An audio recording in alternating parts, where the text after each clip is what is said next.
Had I known the brewery was open at 7:55, I'd be there already. Brewery never sleeps. I'm sure.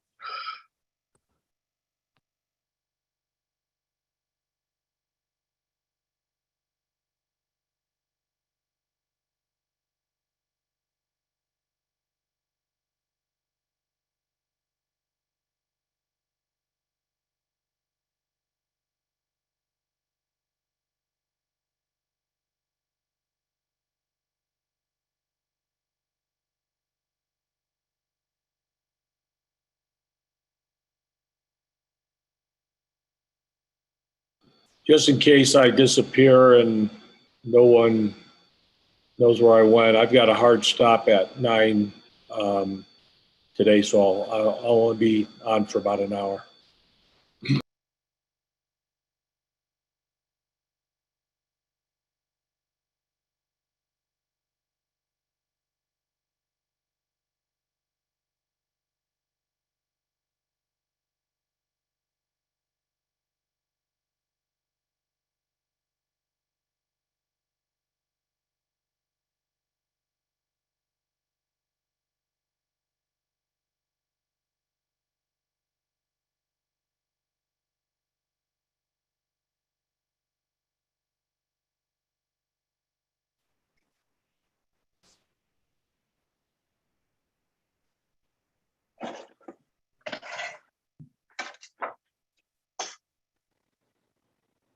Good morning, everybody. Hey, Amanda. Hey, Amanda, I've got a hard stop at 9, so I'll be disappearing at that time. No problem. It's we have a few hard stops this morning. I'm actually going to rejoin here on my laptop. It wasn't working, so I'll be right back.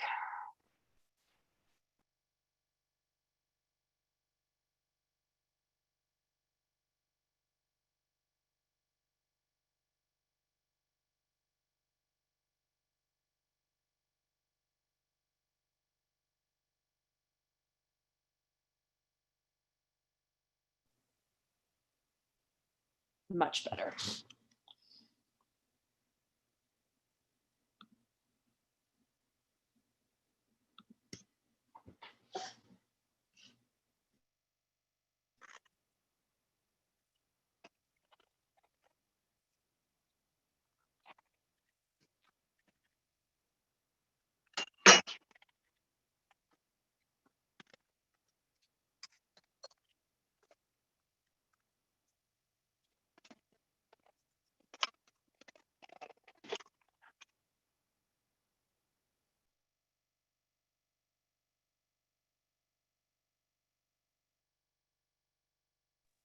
Sorry, I figured when you make coffee, maybe you, I don't know.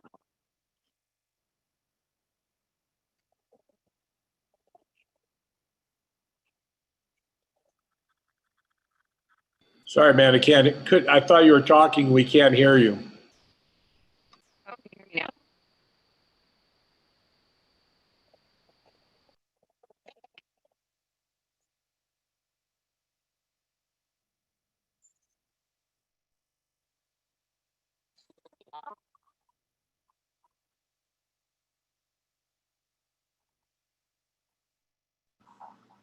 How about now? Okay.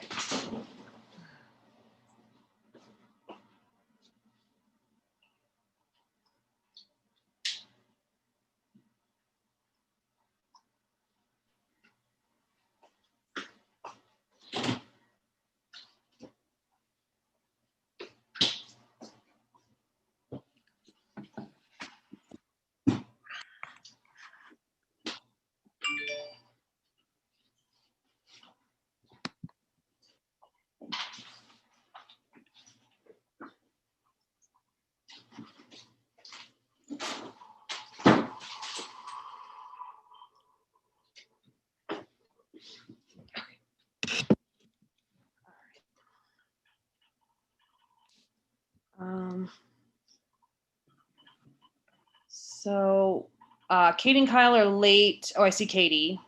They were fighting some traffic.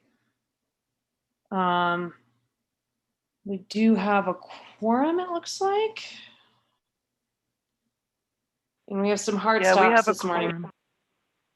We should probably get started. All right. Hi, Justin. How's it going? Good. All right. So I'm going to go ahead and call the meeting to order. It is July 7th, 2021, and it is 8:01 a.m. And I call this meeting of the Georgetown Business Promotions Commission to order. Can I have a roll call, please? Okay. Chairman Amanda Cooper, Here. Vice Chairman Justin Dowd, Here. Kevin Kaharik, Here. Steve Skalski, Here? Paul Boat, Here. Mary Smith. Here. Okay, and it looks like Jan McCollum is absent, and Gary Haynes. Katie Rutten, Here. and you said she might be, okay. All right, and Kyle is on his way. Yeah, he's driving. Okay, he's here. Okay, great. Awesome. Thank you so much. All right. One amendment to the agenda today.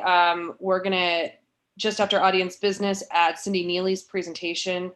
That was my fault for not getting it on the agenda. We need to talk about her grant opportunity. And because Mary has a hard stop at 8:30, I was going to move the business mixer at Hamel House up to right after Cindy Neely. Are there any other additions or amendments to the agenda before we make a motion for an approval? I'd like to talk about signage at Town Hall, please. Signage at Town Hall. Perfect. Okay. Anything else?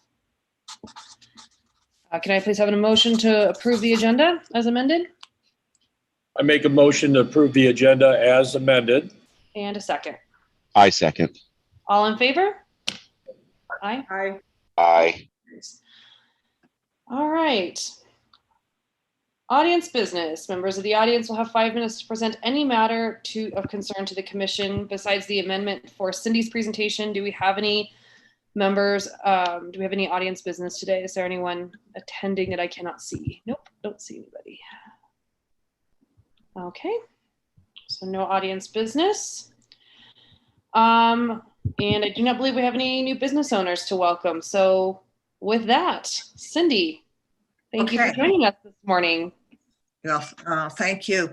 As I think you know, the town applied to the Revitalizing Main Street program that's being sponsored through CDOT to give grants for things that main streets might happen to need.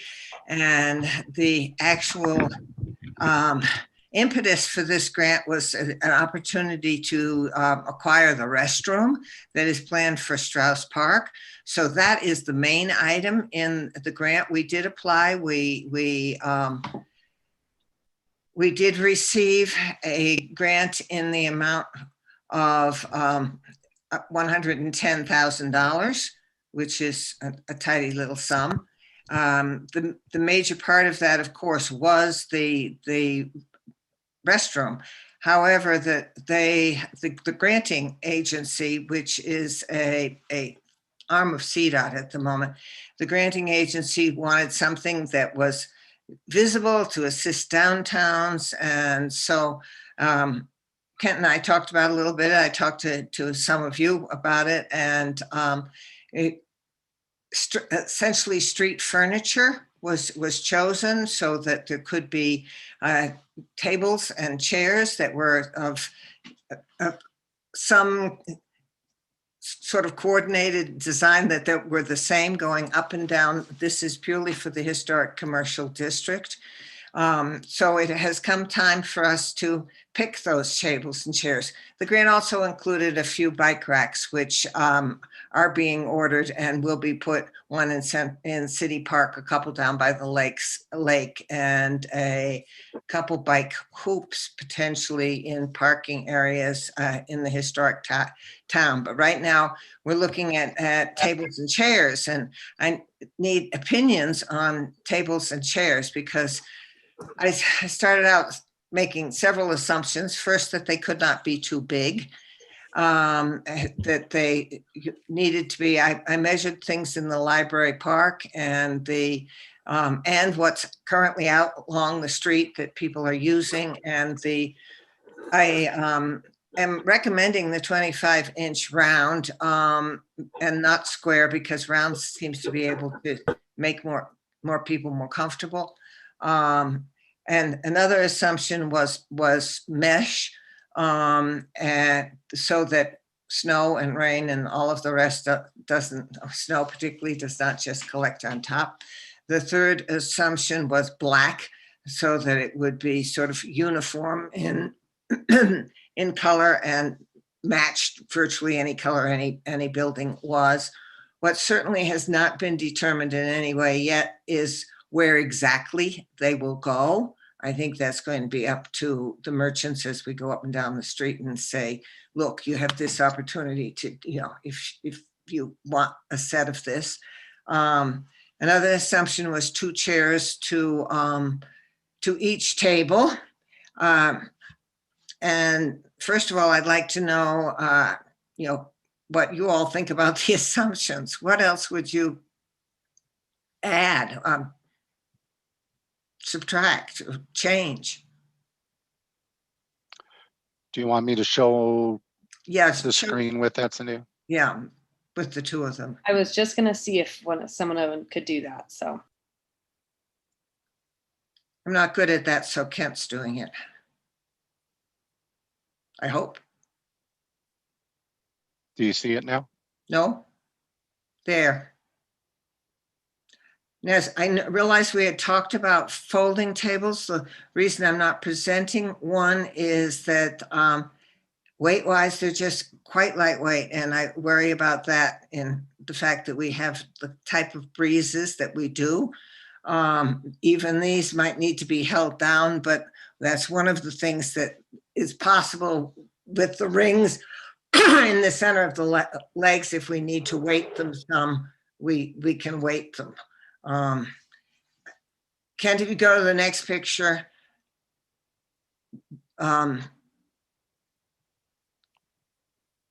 You keep going down, there should be, yes, whoa, come back up to it.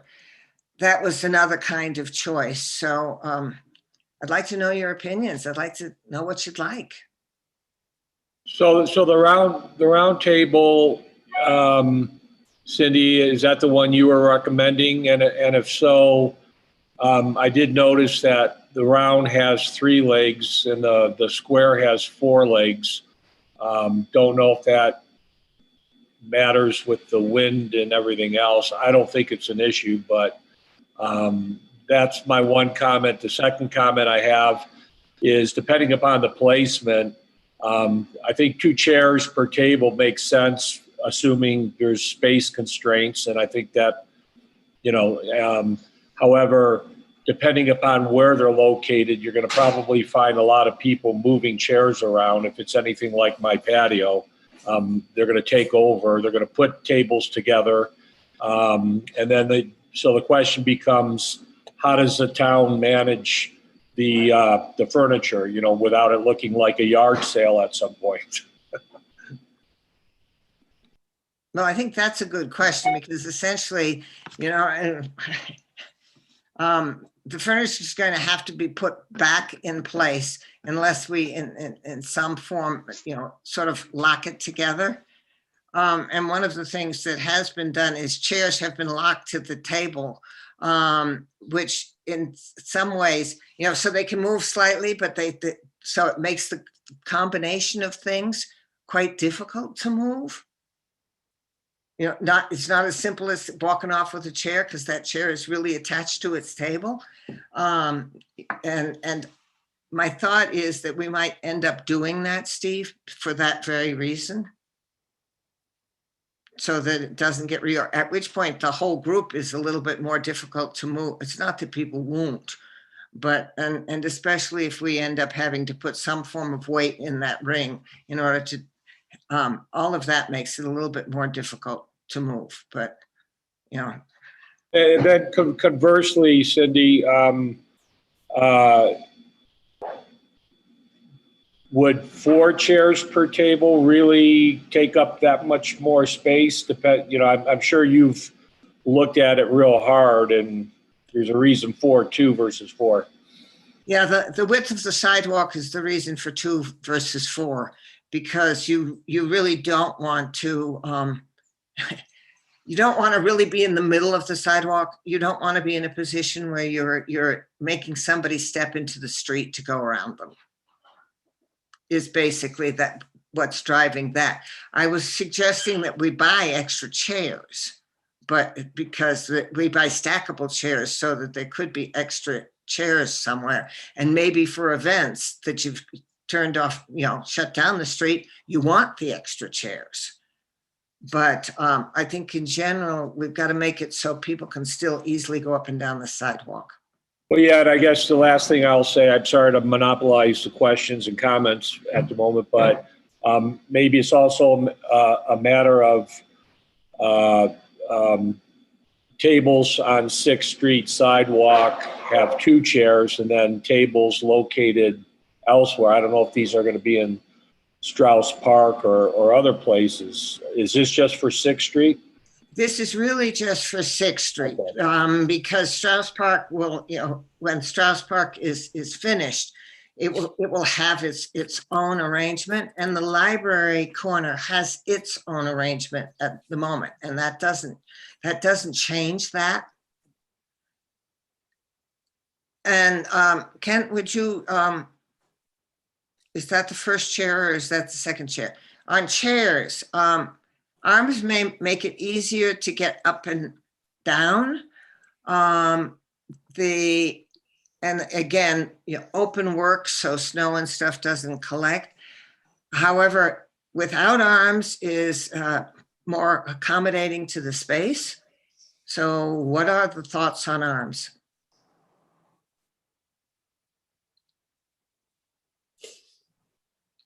And I'd love to hear from a couple of folks. Because quite frankly, Make it look too bulky. I go for armless. I agree. The other advantage to armless is they are very easily stackable. I mean, we can move them and remove them. I have a couple of questions. Go. Am I audible? Yes. Okay. Are these aluminum? No, they are not aluminum. Aluminum's light, Paul, and so I was Yeah. going towards the wrought iron or the steel. I mean, Cool. if we had to go strictly low dollar on this, I would be in the aluminum category. So I'm against aluminum, to be honest with you. And then the folding sets that I pointed out, which are probably impractical in our situation anyway, were steel and they're very heavy. So they don't usually blow over well in the wind. But These are wrought iron and they're heavy. yeah, these are great. I just wanted to put in that I think these are great. I don't like the idea necessarily of locking the chairs to the tables, but if we have extra chairs, that's a solution. If we could agree to get businesses who would like them somewhere near their business to be in charge of restacking and putting them back in order after people use them, that might help us in with the extra chairs that we have going on. But I think the mesh makes great sense up here. That they're steel, which was my biggest concern, is perfect. And 2 per table to start, and then extra chairs that stack somewhere would be wonderful. I think this is great. Okay, there's a lot of lead time, and I very quickly, you can buy a lot of knockoffs that are aluminum. I mean, you can go to various stores and get, sets like this. These, the ones I'm suggesting, because if we have the money to buy solid ones, let's buy solid ones. Would come from Woodard, which is an American company in Pennsylvania who's been doing this stuff for 75, 80 years. And not that it is a requirement of this particular grant program, but I definitely got into the Buy American. Well, if I may, I'm going through the same process, have gone through the same process. I'm sure Amanda and others in the restaurant business and Paul have done this. Number one, you get what you pay for. Number two, if you go cheap, especially on tables, and they get wobbly, anything that's going to go on the table is going to get spilled on the sidewalk. Right, Steve. I know, I agree with that. So, do Cindy, any? can I make one comment? I'm sorry, before we move. The only thing I would say and to Paul, the attachment of the chairs to the tables, while I don't love it, my initial concern is that we should do something to keep them from getting stolen without involving a town employee having to go through town every night and lock them down. I agree with you. And I think they would be harder to steal if they were. I'm sorry, I don't mean to be that person. It's like they're going to get stolen, but it happened. So that's a Things move genuine around a concern. lot. Pardon? I said things move around a lot in this town. Yes. The only thing, I'm sorry, I can't raise my hand. I apologize. The only thing that I think that might be an issue, and I agree with the borrowed and all that kind of stuff with them. We just need to look into ADA with that because of tripping hazard, and that's the only thing that I would concern myself with. But no, you're right. I just put that out there. It's just a preference, but the reality is things get stolen or borrowed and things get moved around too much. So, and I love that these are actual municipality quality tables rather than being some kind of thing that's designed to work in someone's backyard for a week. So great job, Cindy. Thank you. Kevin, go ahead. Okay, I have some comments, observations, and they're just food for thought. The historic pattern of furniture use on 6th Street has been benches and settees. except for in Library Park. And so I'm curious why we're going with tables and chairs, like a cafe setup instead of benches and settees. So that's just one question. And then the other is, historically, the benches and settees have been either woven wire or strap metal, like the ones in Town Park. And there's one by the woven wire is by Alpine Hose. And so I'm just curious why we're not going that direction. I think the sense was that we wanted something that would give somebody a place to set something down. You know, that you know, to set down their package, to set down their you know, ice cream, to set down that would be a better way to go. And you know, it's interesting to call them historically. Historically, our benches were pretty much in the parks. Mhm. And I wouldn't put these in a park. Okay. You know, the settee benches were used heavily in parks. And I wouldn't be surprised to see Strauss come up with, I mean, Strauss is going to come up with sitting spaces, whether they're benches or not, sitting spaces for people to just sit. I think we're hoping to make people linger a little longer. Okay, fair enough. What's the plan for all of the like Home Depot / Lowe's style benches that are already out there on the streets? Are those being systematically removed? Do we know who they belong to? We do not. Because Quite frankly, I agree. I don't want a jumble of things. I think having a tight, defined, consistent look is important. And with all the benches that are out there, including at my property, I don't think you're going to achieve that unless that's addressed. Oh, I think it has to be addressed.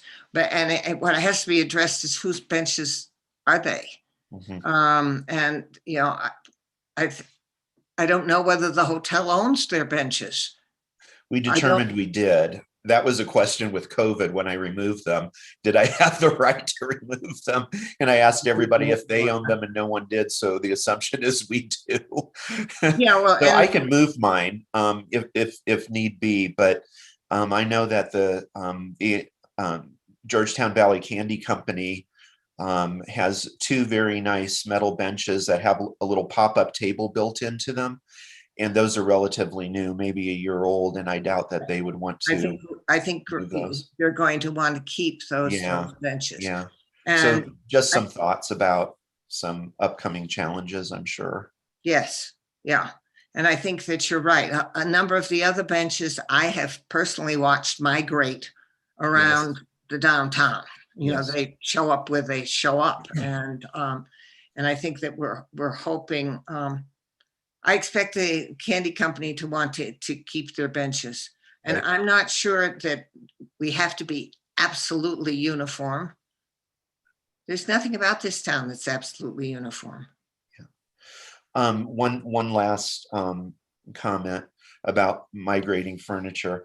I did a similar project with Site Furnishings in a public park in Atlanta, and we opted to have our benches and settees designed with tab feet that could be secured to the walkway so people wouldn't redecorate or take things. The challenge with that on 6th Street is some of the paving is historic, and it would damage the paving. Like the paving in front of the hotel is historic paving, and I wouldn't want tab feet attached to that. I don't think we're going to attach to any of our flags. Okay. And I don't like the look of things being chained down. It implies theft and crime to me. I know it's practical, but I don't think it sends a good signal about quality of life or the situation here in Georgetown. Have we had theft? Has anybody had furniture stolen? I have, but I'm over on the roundabout, so it doesn't count. Okay. Yeah, and we certainly have had furniture just so totally rearranged that you Mhm. wonder where the thing went to. Yeah. I think yeah. that's the biggest threat is migration, not theft. I might eat my words later, but I do know people would move things and do move things, but I'm not sure we're a community where people are loading up a pickup truck and driving it to the recycle center. No, I don't think that that's happening, but Okay, that's everything I have. Thank you. okay. Anything from anyone else? Really fast before because I know Mary needs to go. Yeah. Armless chairs seem to be the agreement. I just wanted to get from each commissioner a square or a round consensus. Steve, square or round? Square or round? Round. Okay. Paul, square or round? Round. Mary? Justin? Round. Jen? Jen? Jen is frozen. Jen J? Yeah. Okay. Jen Y. I'm just going through everybody on my screen. This is how you're all appearing on my screen. So For sure, round. seems like we're all Kyle, Katie. Didn't mean to lump you two together. I think we're both round. I think it's all in consensus. Well, then I'm not going to say square and look like a weirdo. No, I wanted round two. Okay, so round it is. So everyone is in agreement. Round and armless is the way to go. Cindy, you are amazing, and we appreciate everything you do for our town. Thank you very, very much for your efforts. with this Well, project, and we can't You're wait to see. welcome. Let's see how this works out. It will take, we won't see these until September. They have a long lead time. Just in time for the leafers. Yes. Bring it Okay. on. Thanks much, guys. Thank you, Cindy. Appreciate your help. All Bye. right. Thank So moving you. on to Mary, I'm going to let her go through the recap of the business mixer before she has to depart in 5 minutes. Thanks. Take it away. So thanks everyone of those of you who attended the business mixer at the Hamel House. From a very brief standpoint, I think it went well. Our main purpose was to highlight our nonprofits and what they can offer to our tourists, our guests, and hopefully some of you walked away with some little tidbits of information that Kevin and Paul and others so eloquently presented in their fastest 2 minutes presentation on earth. However, in retrospect, I'm kicking myself because I at least should have taken the moment to point out the different businesses and merchants that had attended, just so that everyone could put, their eyes on, especially some of the newer people. But with that said, we had about 70 people attend. It was a rainy, cold evening, but we had this great tent at the Hamel House, and so we were glad to be able to use that, and hope that those of you who were able to come enjoyed that. But assuming that we do this again, or we do this again from a business promotion standpoint, what can we do better? And what feedback do you have for me, not as BPC right this moment, but for representing the Hamel House? What could we have done better? I guess that would be my question to you. Tear me apart. Come on, here's your moment. Steve, I should have had different beer. I don't know. Come on. Oh, your beer choice was fine. I, appreciate someone else getting the opportunity to throw beer in there. I personally thought it was a great event, Mary. But, obviously if the tent wasn't there, that would have been a big problem with all the rain. But yeah, I don't know, unless you want to do, completely upgrade the bar, not raise the bar, but the bar and all of that. But I thought the bags were really cool with the popcorn and the food in the bags, and well done. Thank you. Thanks. Kevin, rip me apart. Honestly, I Sure. think it was one of the nicest events I've attended in Georgetown. Well, thank you. Yes. Yeah, Mary, that was, we've done a lot of mixers over the years, and that was the best one. I mean, it was the most elegant, certainly. It wasn't just a bottle of wine thrown on a table. So, We definitely lucked out with that pretty fancy tent left over from a wedding. So I think that Yeah. really kind of set the bar, and thank God, because of, like I said, the cold rainy night, and man, we had heaters in there, and of course, lots of stuff to warm everybody up from inside. Amanda, There was a lot, I'm not done. oh, sorry. It's very hard for people after they have a drink to listen to long dissertations. But the 2 minute, even on me, and I had basically three companies to go over, the 2 minutes was great because it made people laugh as we were racing the clock and as you were hooking people off. So what that did is it kept people's attention. I'm not trying to blow smoke up your pants, but I think that was really smart, because what you did is you took something that normally people just lose after 30 seconds. People want to hear 30 seconds worth of speech and they want to go, right, and drink some more.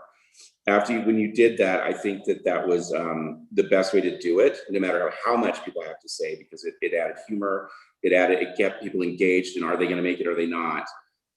If we were doing it in a different format where people weren't actually introducing themselves, I guess we could put people in corners, but the problem in their little sections, but the problem with that is nobody walks to them. So I was very impressed. And that aspect of it, because when it started, I thought, how are we going to do this?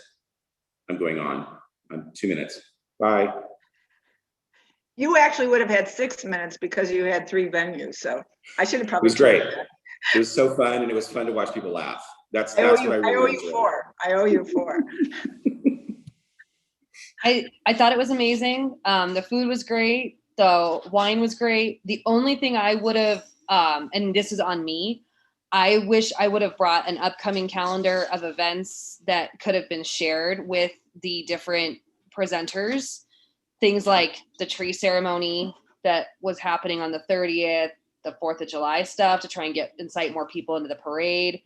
And that's just fourth, for next year, if there is another event, to be able to bring in, these are your upcoming summer events that we're doing, and not because it shouldn't be about business promotions, but if like a calendar or something could have been put up just so people were aware that these are things for down the pike, that if you have a museum, you're going to want to be open this day and this time, or if you have some materials or something you want to give, this would be the day and time to do it, because we're going to have X amount of people in town on these particular days.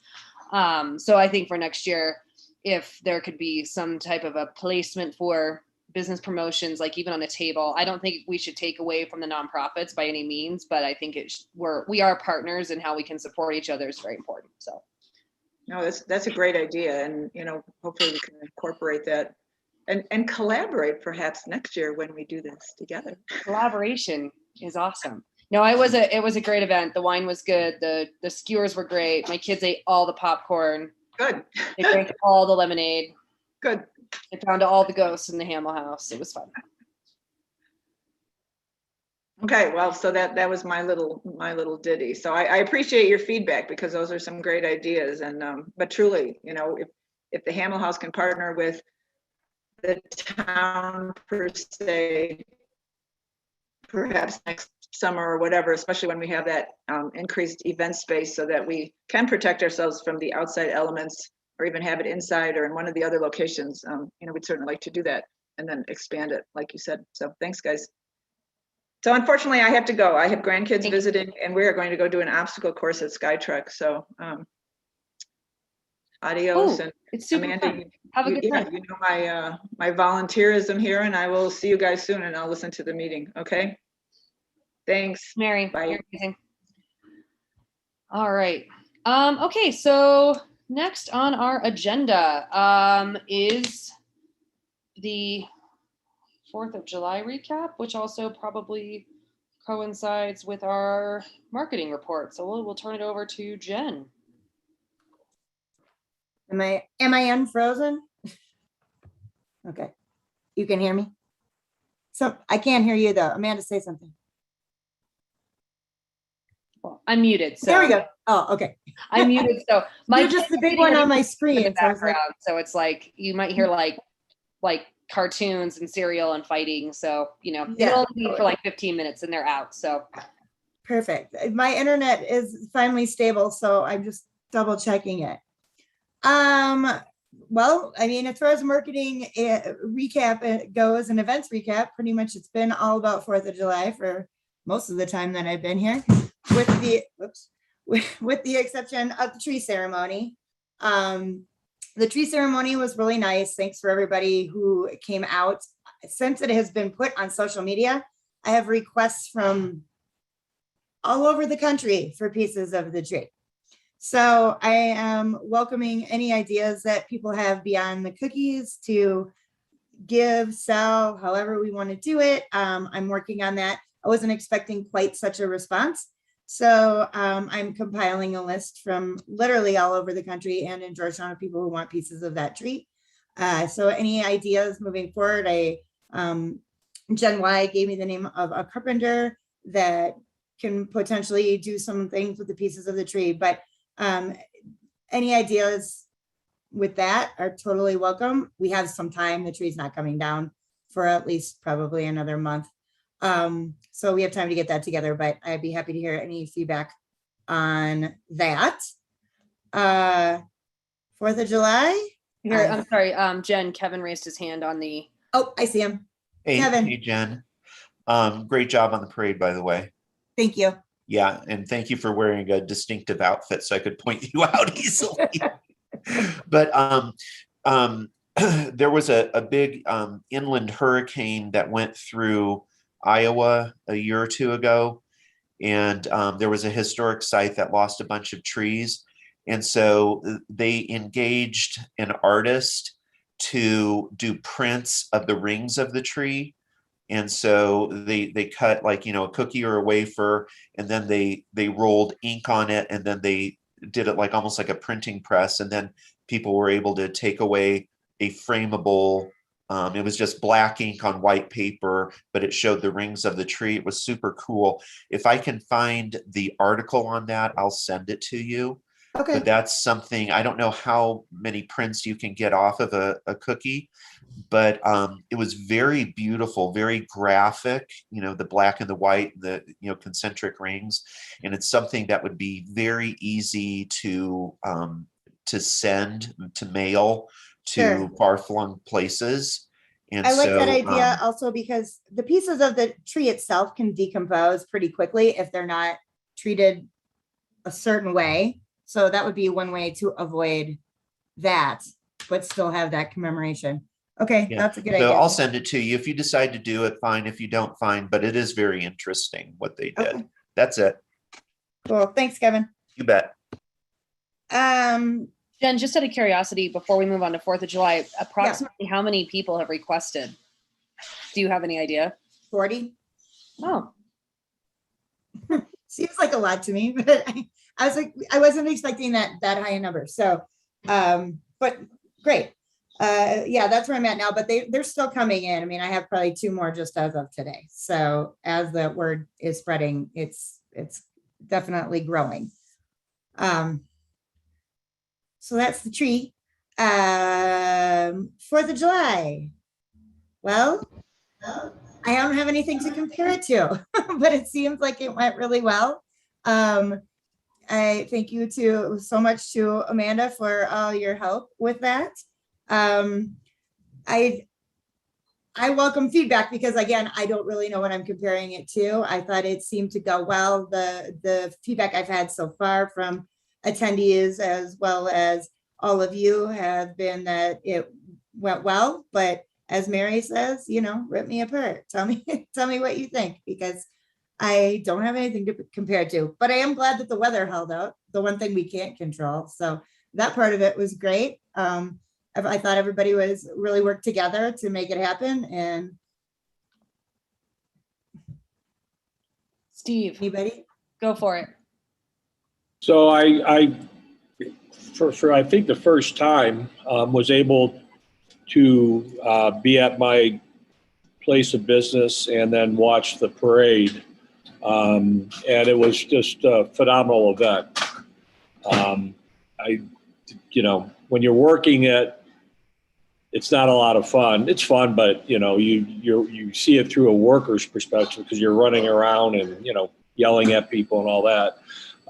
When you're an observer, couldn't have been better. We did our pancake breakfast, bloodies, mimosas on our patio, and that went well. And then everybody who was on the patio went and watched the parade, which was great. So I think it was just a well done job. I love the parade shirts of your team, Jen. That was pretty smart and pretty clever. Can't believe your go-go boots were comfortable, though. I'm sure you probably were very sore by the end of the day. One comment only, and that is, I know, is there a time and a plan for the removal of the street closure gates? And I know that may not be equal across town. The reason why I bring that up is once the parade was done and things were winding down, I kind of took it upon myself to remove, I'm probably going to get arrested now, the barriers on Rose Street so that the traffic could keep coming down. I know the picnic still had the orange cones placed down by City Park, but the traffic then was able to freely flow without interrupting 6th Street or anything else. And at least you've got people coming downtown, seeing something's going on, seeing the regulators were shooting and stuff. And in my opinion, I think a lot of people found a parking spot because they saw something was happening on 6th Street. So I didn't know if I jumped the gun and there was a plan to remove those, or if not, maybe next year we make a note and we have a plan for which gates do we pull up and at what time. No, So- you didn't. Yeah, go ahead. Can I grab that, Jen? Yeah. So just out of curiosity, what time did you pull, do you know what time you pulled those down? Probably, I think, roughly it's definitely after 12 o'clock, of course. The parade finished, and it had to have been within an hour after the parade finished. Because I was up here at 12:15 is when I was standing in front of the post office and the last fire truck went by.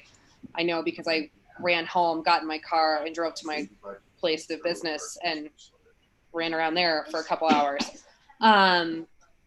Yeah, I mean, I would probably. Were the police not doing traffic control anymore? I'm just curious because we do need to know, like, I want to know exactly what time they got pulled down so we can put it into a plan.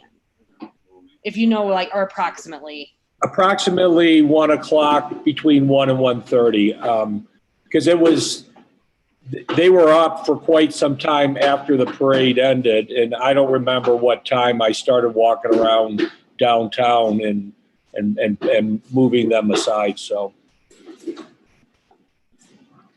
The plan, I mean, it was discussed as to what time to move the barricades, and the consensus was to move them right after the parade was done, with the exception of the block that the regulators were going to perform on at 2. So I'm not sure where that disconnect was, but I was asked by several people, what time do you want the barricades removed?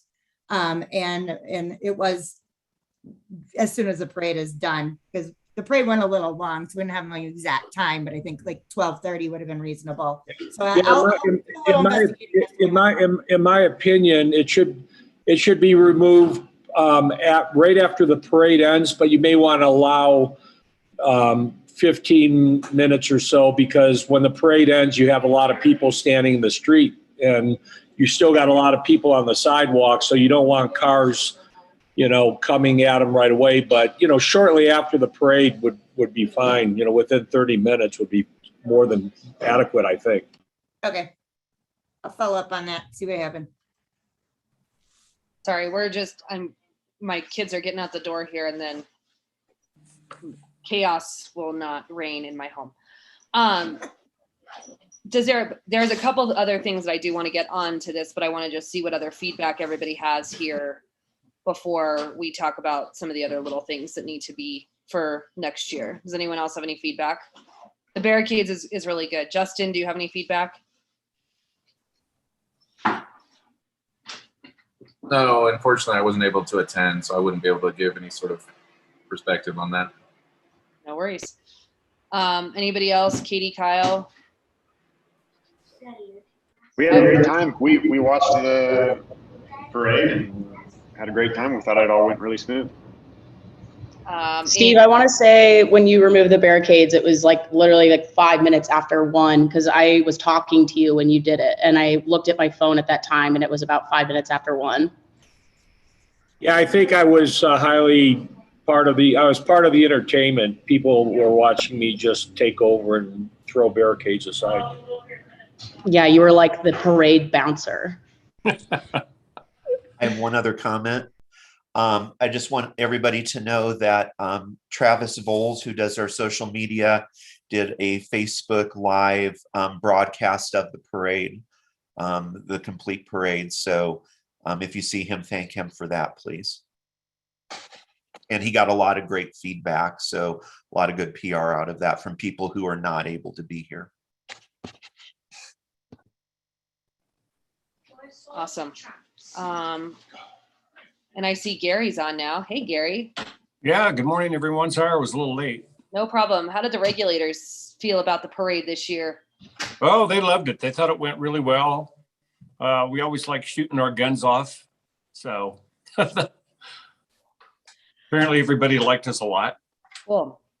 And I wasn't able to be on 6th Street after the parade because I had to go to my job, but did you guys have a lot of people at your reenactment on the afternoon?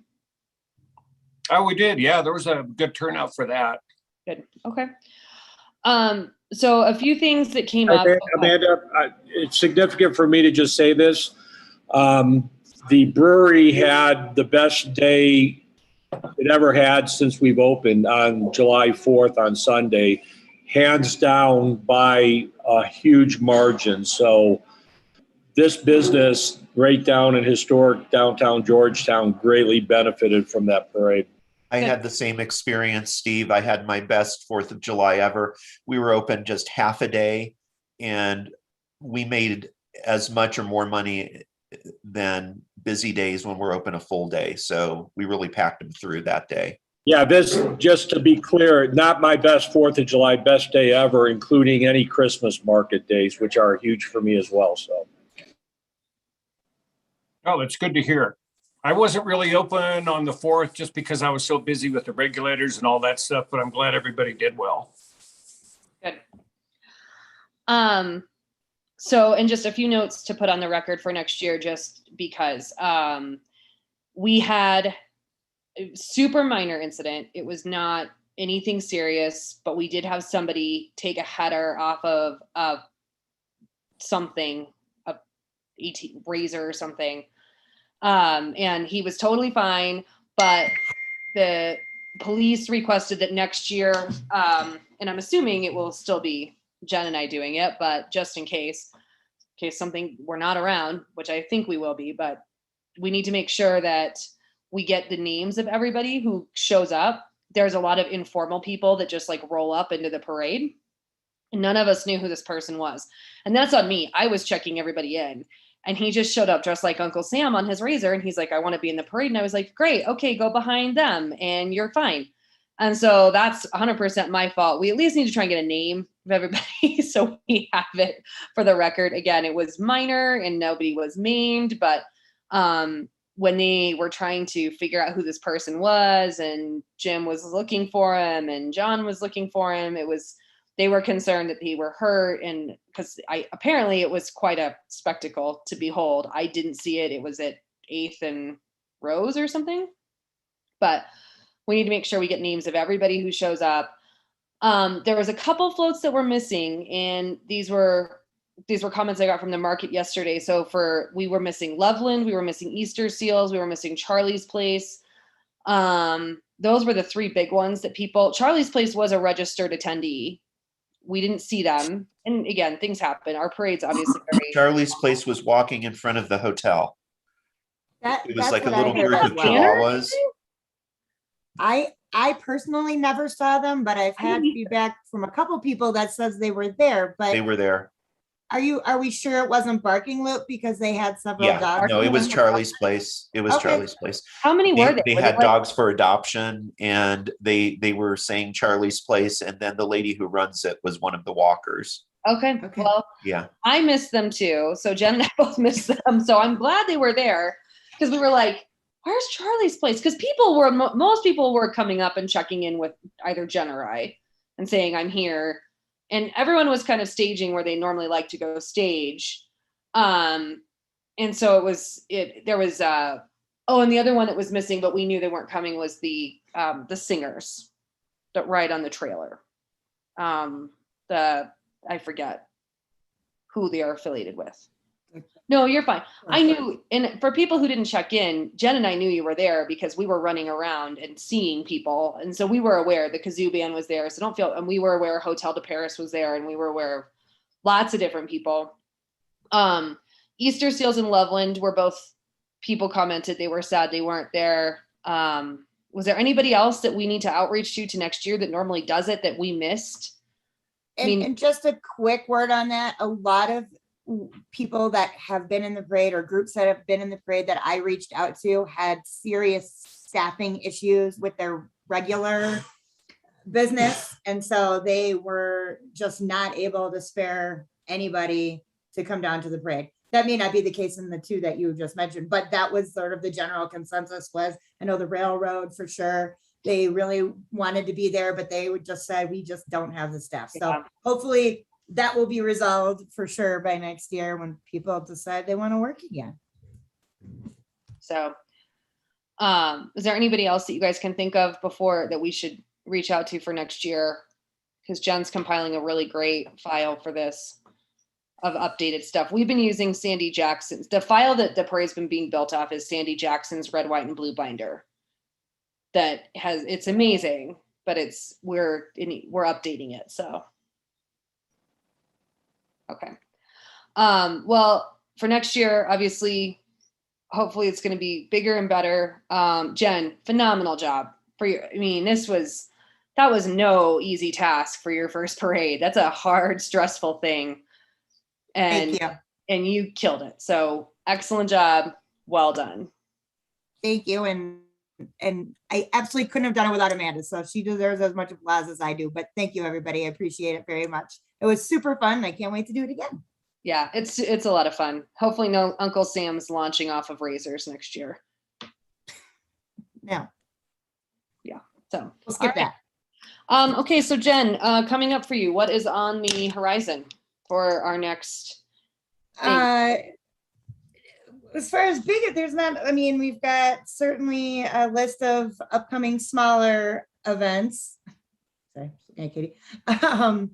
And in this sort of week of recuperation from the 4th, I'm just working on other marketing things such as the radio ad updating. It's playing the summer one again, but I do want to update it.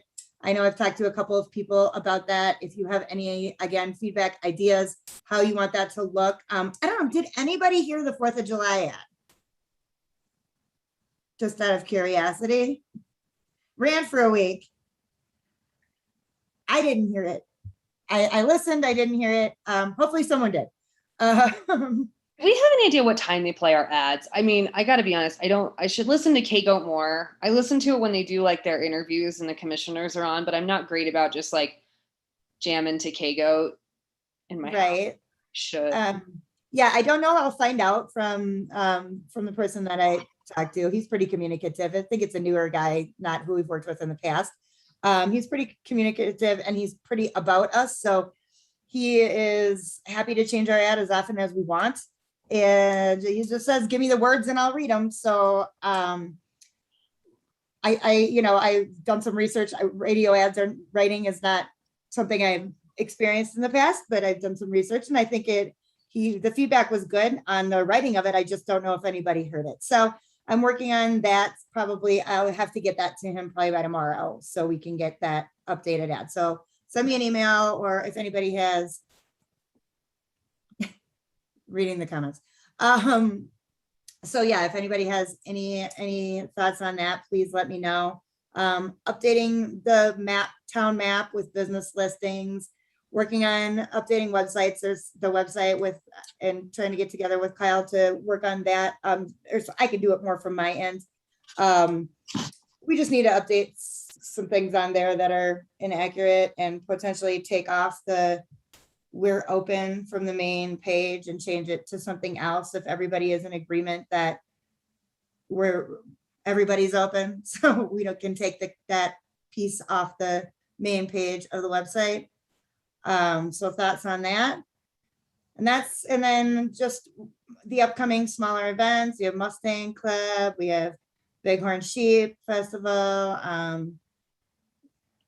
My list isn't in front of me, but all of those smaller events and just the event calendar, which I'm trying to fill up so that people really have a reason to look at it. When it's empty, people don't go there.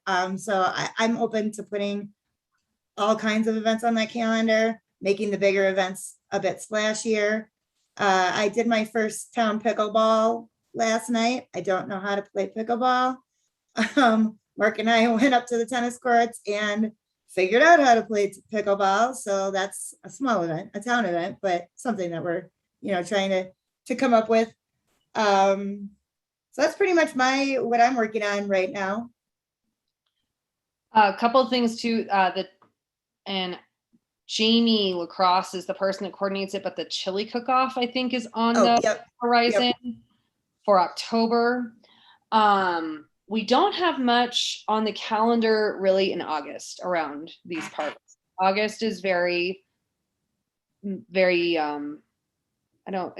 kind of the end of summer, and it's kind of, it's not, since I've been on the commission, we have not done an August event. And so I don't know if we want to brainstorm something very like a small thing that we could work on to just sort of put something on the calendar if anyone has any ideas. Parker's birthday is in July. That's a huge fundraiser for Charlie's Place. So that should definitely hit the events calendar. It's on there. I believe it's next week. I think it's the 13th. Oh gosh, it's July. Yes. Yeah. Yeah. So what do they do for the fundraiser? I don't know about that. It's at Guanella Pass Brewing, and basically people bring pet supplies, and they all are donated to Charlie's Place, either supplies or monetary donations.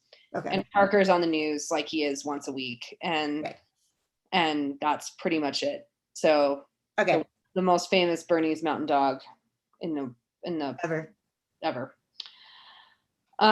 Is there any other events I'm forgetting, commissioners? We still have the Mustang Club on the 31st. You said Mustang Club, but yeah, that's. And Jen, I'm sorry, Jen, I'll probably reach out to you now that we know each other, and just make sure we're coordinated as far as when they're coming in and the barricades and things like that. So. Okay. Yeah, I do have a little flyer about it and a note of when I'm supposed to put the barricades out. So I do have some info, but yes, we can touch base on that. Kevin.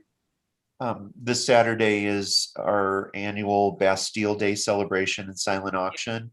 So Jen, I'll email you the details today. The silent auction is live. It's online right now. Okay. But we're changing Bastille Day. Instead of being a 2-hour event, it's Bastille Day all day. So it's from 10 to 6 this year. It's kind of an open house. We won't be conducting tours. People can just walk in that day. We're hoping to pour wine and beer down their throats and loosen up their purse strings so they can bid on auction items. So that's Saturday. Okay. Okay. Yeah. I'll put that on there for sure. The only other thing I thought of, and I'm sorry, I missed the last county events call, so I need to double check if it's occurring. Is the triple bypass happening? As far as I know. Yeah, it is August 21st. So we've got the triple bypass, that's coming up. And then are the people that ride the terrifyingly long wheelie boards down Guanella Pass face down coming back? That I have not heard of. We haven't No, heard. they are not coming back. There Or at is least not one immediately. other event in August. There's the Georgetown to Idaho Springs Half Marathon on Thank August you. 14th. Mm-hmm. Okay. Yeah, I was not able to get on that last call, so. And then the Devil on the Divide will be in September as well. Okay. So a few things that are gonna, be around town. And town is obviously extremely busy right now.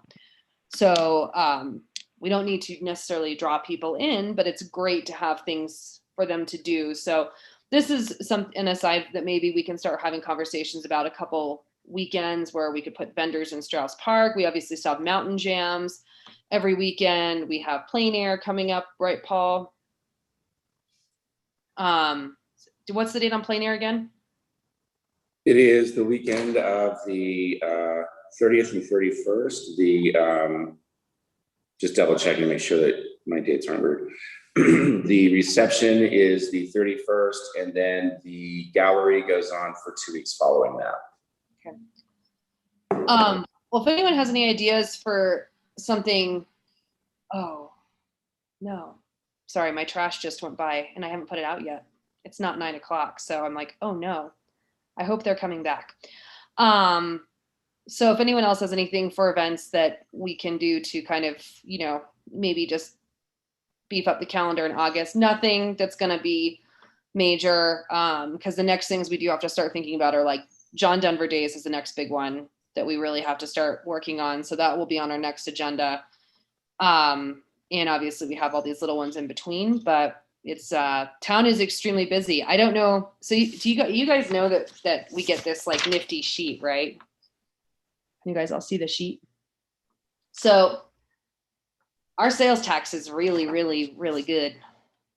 And things are very busy. So, and it doesn't take a rocket scientist to figure that out. So if we can kind of keep working on things to improve the you know, impression of town, because I do think that and I won't speak for everybody, but I know certain business sectors are struggling with how to maintain that impression as best they can, not because we don't want to, but because we don't have the resources to.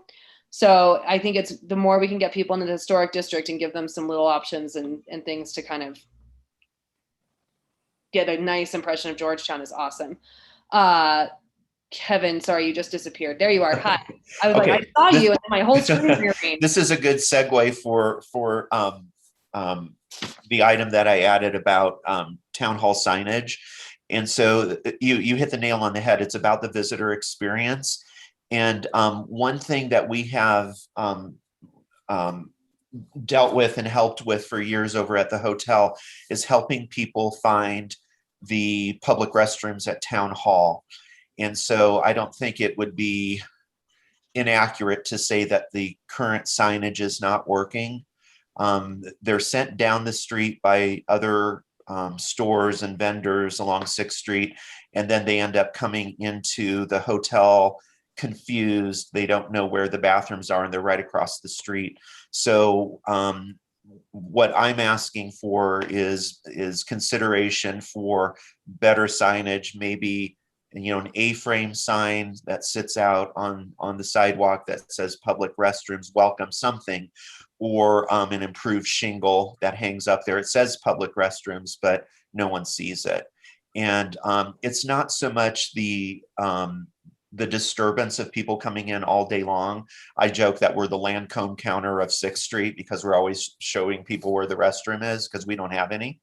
But I think it would be better for the public and more respectful of the public to have better signage right in front of town hall that lets them know visually when they're getting close by, that's where the bathrooms are.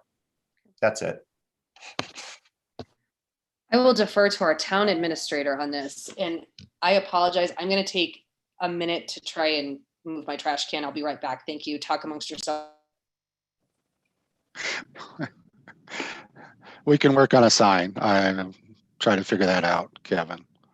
As far as an additional sign down at foot level, it may be just above people's eyesight level, and they see town hall and then they just don't read anything else on it, you know. In the wind, I know with A-frame signs, because I've had them before, there's management of the sign because the wind knocks them down. And so I don't know what the solution is, but I do know that they're having a lot of difficulty finding it. They get close, but they just can't quite connect the dots. I put this in the chat, but I want to make sure too, because we give an offset to the community center of money for the restrooms, that the same should be for a public restroom sign that's readily visible at the community center. Do they have, where is the current sign on that building right I'm not sure, but it's big enough that I live here and I'm on that street all the time and I don't know about it. Right. I don't remember where the sign is. I know there is one there, but Yeah, I don't remember it. It needs to be, the wayfaring for public restrooms needs to be much bolder in both places. And then hopefully by the end of the year, we'll have a third one. So.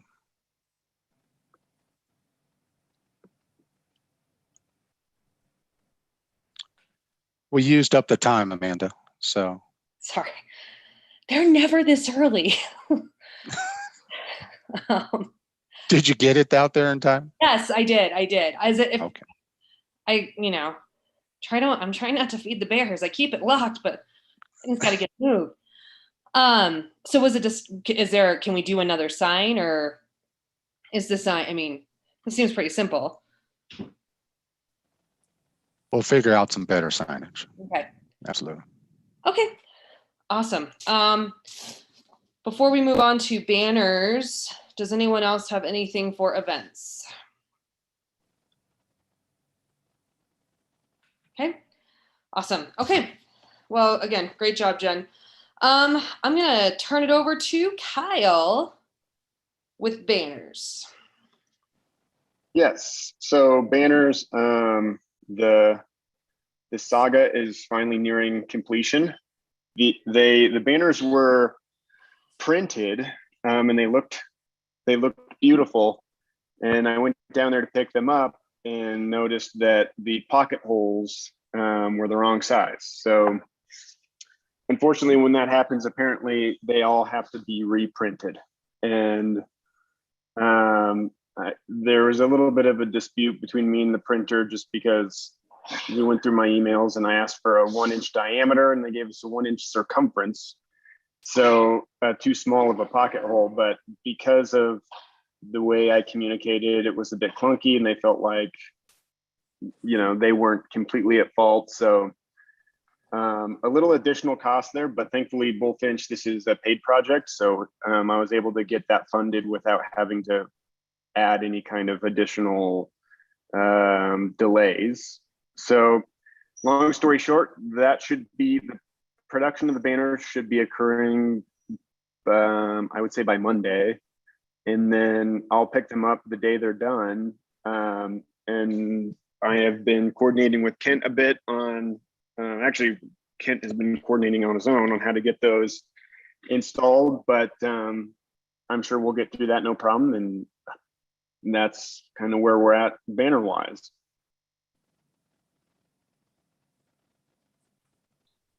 Okay, well, that sounds awesome. I'm sorry that happened, but I can't wait to see them, and I'm sure they're going to be amazing.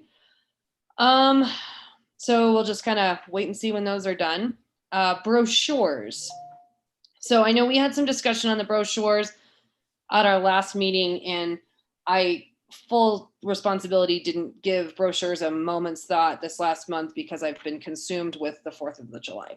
As that's what my kid calls it, is the 4th of July. So that's why I say it like that. So let's talk a little bit about brochures and where we're at with those and what we should be doing on them moving forward. I know Cass was on our last meeting, said she's got a lot of imagery.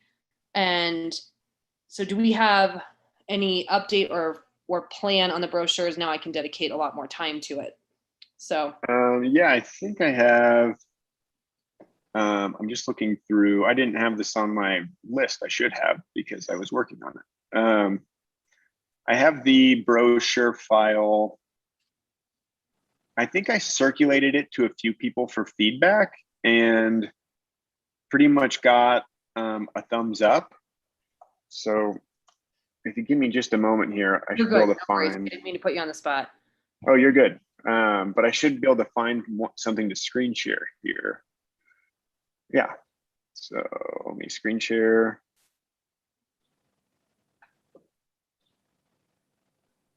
So this is the current iteration. It's basically a lot of the same copy in terms of the historical stuff as what was on there previously. And then I tried to emphasize, that there's stuff to do. So that was the general idea. Just what does a tourist care about, here in Georgetown? So I'm happy to make adjustments from here. We haven't discussed, funding the printing, or certainly not sending it off for print yet. So there's plenty that can be changed. And I can also probably get this circulated in an email to everyone if that's of interest. We definitely need to get, if you're able to get some numbers together as far as printing costs go. Sure. I think we will have to appeal to the Board of Selectmen on this.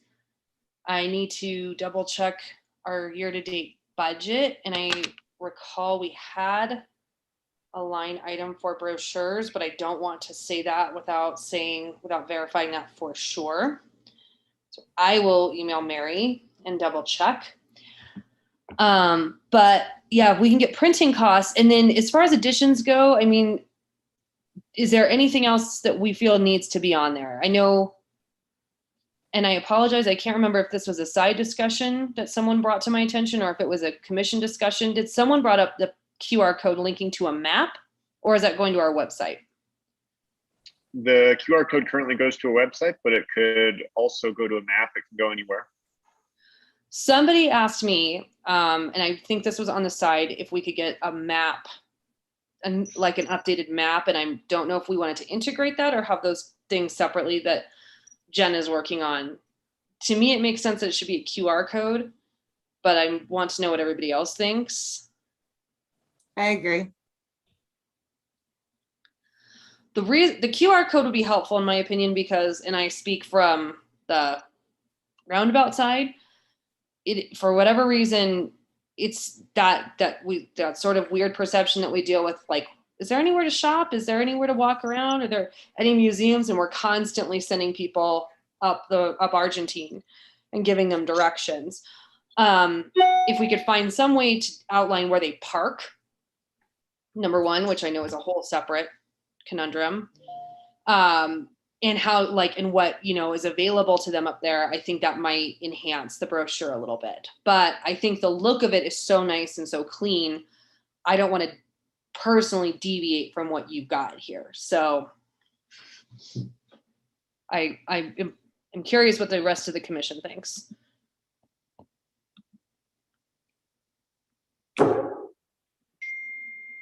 I see Paul unmuted.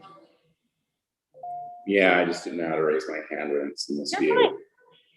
I think the QR code is great. Right now it's landing on the website, and it's the first thing you see on the website is Georgetown Days, which is gone. But maybe perhaps another, right at the top of our website, keeping a check mark, keeping this going to the website. This is the brochure. And then having at the immediately when you get onto the website, a link to a map, an updated map. I would love personally to replace our printed map, our janky printed map, with the QR code as it stands. That I can keep. It looks like the QR. I apologize to interrupt. The QR codes looks like is going to the old Georgetown Days page. So Okay. That's actually a good catch, Paul. It should be going to the home page, which doesn't say anything about Georgetown Days. Perfect. And if we had, right there at the beginning of the page for this purpose, because we're trying to drive people to the main page with the brochure. And then for this purpose, if we did, put somewhere on our main page, a quick link to the Georgetown map, because I think people want that map the minute they get to Georgetown. Then we could get those QR codes everywhere, every business that wants one, every, at the visitor center, and then those other places. But personally, I think for this, for the purpose of this exercise, that driving them to the main things to do, blah, blah, blah, blah, blah, Georgetown site is the most effective. And that's a good point, because that is where you're going to get the most information. What other feedback, guys? I have a question for Kyle about, this is a trifold, correct? That's correct. Okay, so the top image, so there are two images here. The top image is basically the outside wrapping of the brochure. Yeah, so the thing that you'll see when you just glance at it in a rack would be on the left here, this section. That's That the makes front. sense. Yes. Okay, that's my question. Because so it's folded. I'm not good with spatial things. I'll just put that out front. So when this is folded, the big horn is on the front cover, the QR code's on the back cover. Yep. And then This is it'll folded. start with About Georgetown. When you first open up, it'll kind of open backwards. Okay, and open then backwards. Okay. And that was then my question. Yeah, and then we flip it over, you'll see this. Okay. Okay. Because usually in my experience, which is not as deep as yours, I was confused about how it folded. But as long as that sheep is on the front and the QR is on the back, I don't care which way it folds. Yeah, I could spend more time with it, honestly. So the reason it's doing that was the front was originally on the right over here. Yes. And it was requested that we move this element up higher so that it would be viewable in a rack. Yes. And it was just much faster from a design standpoint to change the fold style. But if that's a big issue, then no, I could spend the time on it. Certainly. No, you did exactly what you needed to do. And as long as the fold works, I'm fine. Okay. Thank you. Yes, sir. Yeah. And then, I don't know if we want to create a landing page that this QR code goes to that's specifically kind of tailored for this so that there's a consistent experience. I'm happy to help with that. And, the main thing with the website is I'm just kind of looking for instruction on what's requested. Anytime I've taken creative freedom with the website, it kind of bites me. I mean, I'm not even exaggerating. I've had people waiting at my trash can when I take my trash out in the morning to give me grief about the website. So I just am looking for direction on that. And I'm not, I agree that things like what's on the landing page currently is a bit outdated. But I've even had conversations with a few people about it. And I'm just looking for someone to kind of take willing to be the lightning rod on who's making decisions on the website, just because I'll be honest, you got to be a bit of a meat shield for that role.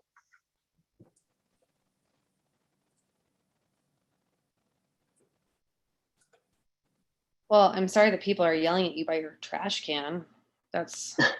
I mean, it's not I yelling get it at the post necessarily. office. Yeah, I nominate it's more like Kevin. ranting. Phone calls usually. It's just phone calls that I'm trying to get away from more than anything. The trash cans only happen the one time.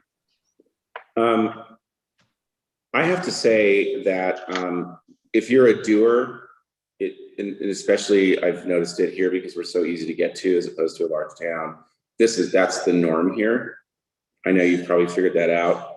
People love to sit back after the fact and come to you. But as far as I think a landing page with just a quick net from the QR, I don't know how to do this beautifully, but Kyle, and of course in just one voice, but that if we did a bullet point of the typical things that we kind of have on our website, we can pull, because right now it goes to first, fall, winter, spring, whatever, and then you've got hiking and train tours, things to do.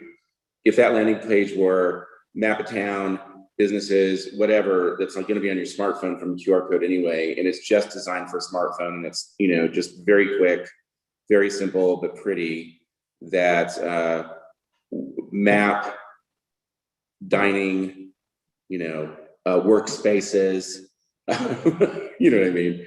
I think that's great, and I nominate Kevin because Kevin to be the website liaison, unless it were staff, because Kevin tends to be the quickest to come back to you with feedback, and he tends to always have feedback, and we can always give them to Kevin, and then we can always yell at Kevin if something's wrong. Well, cool. Maybe in terms of the brochure, my marching orders can be develop something that's mobile centric as a continuation of the brochure that is digital with a map and everything, and then also get pricing, and hopefully we have something that can be approved next meeting. Or if we want to speed it up from there, even I could speak to people individually before the next meeting to try to get the ball rolling even faster. That works for me. I mean, you've got a lot, as long as Kevin's up for. Yeah. Kyle and I have a very good working relationship, and so I'd be happy to work more closely with Kyle. And Amanda, like you, I haven't taken the time to really dive into this brochure. I've worked with Kyle enough to really trust him. But there are a couple little tweaks I can see in this when it just comes to the copy. And so I will, Kyle, I will commit to you that I will give you some feedback on copy on this. Design wise, I think it's beautiful. I think it sets us apart. Great. Yeah, I would appreciate any proofreading, definitely. Awesome. All right. Well, we will look forward to an update on that on the next meeting, and hopefully by the next meeting, the banners are also updated. Next on the agenda was the welcome packet. Jan is absent again this morning, so we're gonna probably table that. I think that at this point, we might just need to kind of rebuild that. But I will get with her first, since it was kind of her project, and see what we should go from there. Next on the agenda is a work session. On July 13th, there is a work session, a joint work session between Business Promotions and the Board of Selectmen, and it is specifically regarding the food truck ordinance that is currently being reviewed by the Board of Selectmen. Kent, do you want to share any pertinent details with the commission before we get into this issue? I mean, I think the current ordinance, the limitations on it right now are that it's it's restrictive to allow any food trucks to participate without going through a lot of rigmarole. So it's, what do we change from that in order to still protect the brick and mortar businesses within town, but allow still the opportunity for additional food trucks? And since we've lost, we're down more than a couple restaurants right now. And, we're not, Amanda, you're probably slammed all the time, as it is most of the other ones, that even more so than in previous years. So it's, how do we adjust for that? And right now the ordinance is that it's only for 4 days and only for special events. That's what food trucks. And what can we do to expand that and still, and that's what Board of Selectmen, they want to talk with Promotes Commission about that before they would consider any changes to the ordinance, to make sure they're hearing from the businesses first. So that's the basic game plan. Is it appropriate now for us to start a discussion, a brief discussion about what direction we want to take, or should we wait until we're I've never done a joint work session with the Board of Selectmen, so I don't know what their expectation is from us. 5 p.m., Kevin. I think they just want to make sure that they have a discussion about the topic in general. So what are the parameters you would like to have out? Yeah. So that is at 5 p.m. I think we should give 10 minutes to this, just to kind of get a kind of cohesive, organized front together, so that when we are with the Board of Selectmen, we're not all over the place. Sure. And we've also talked about food trucks at length. I will tell you from a food and hospitality standpoint, the current restaurant situation here is bleak, and we are not capable of feeding the amount of tourists we're seeing, like not by miles. And it's something that I've talked with my husband a lot about, and it literally weighs on us personally that we have so many hungry, upset people leaving our community because we cannot manage the volume. We are, for perspective, we had our best June ever, and that kicked in on June 19th. And so, I mean, and we're comparing to 2019 numbers because 2020 isn't really accurate. And it's exacerbated by really bad traffic, and people get here and they're hangry and they're tired. And then they walk into a restaurant and you're like, oh, it's an hour and a half because we're so full, and and their heads explode. Like literally, I'm pretty sure that I've seen 2 people just like implode entirely. So in that respect, if we are going to be a tourist facing community, I feel very strongly that we do need to make this ordinance more friendly, because ultimately people are not going to come back to this town. And there's actually reviews online right now for the train. The train's got a few for Guanella Pass, not the brewery, the road, and just historic Georgetown. And people's feedback is the town is cute. There is no restaurants. There's nothing to do. And so if we want to be able to be competitive, we have to figure this out. That's my soapbox. I'm going to stand off of it now. And I will open it up to the rest of the commission.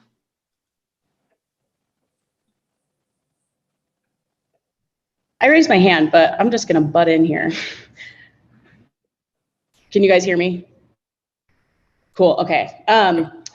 We all know my opinion on food trucks, but I'm going to go ahead and share it some more. So my sister was driving up from Durango last weekend, and she wanted to get a reservation, she didn't want to get a reservation. She's like, let's go to lunch when I get in. And I had to be annoying and say like, well, what time are you going to be in? Because you can't just walk into restaurants and like get a spot like she's used to in Durango. And so she like told me I'll be there at 4:00. And then she texted me at 3:30 and she's like, I'm on I-70 traffic, which she's not used to. And she's like, I'll be there at 5:30.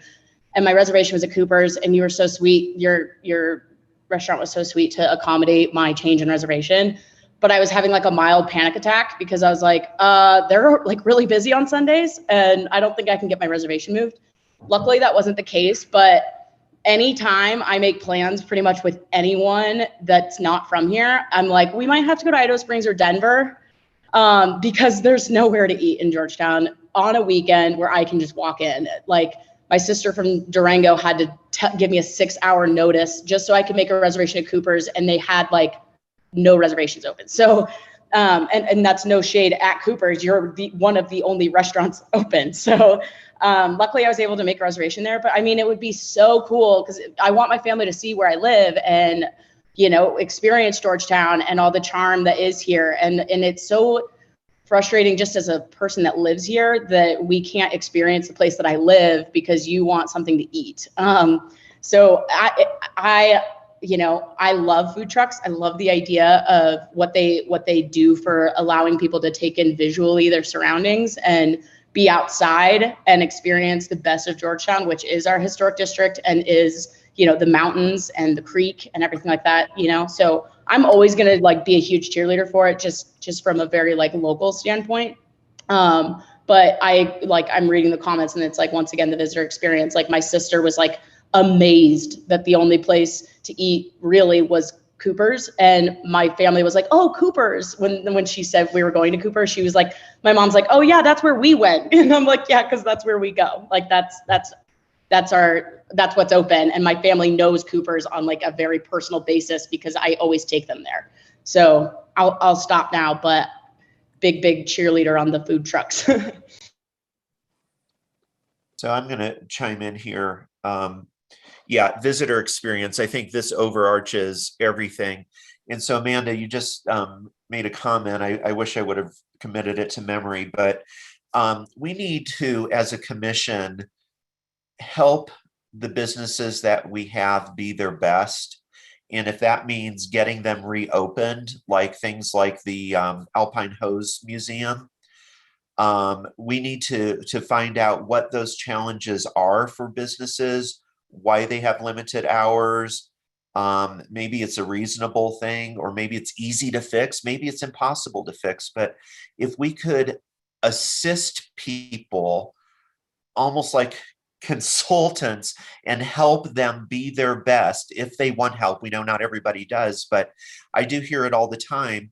You know, as a museum, you know, we're the only ones open, and there's, you don't know who's open when and why and what the challenges are.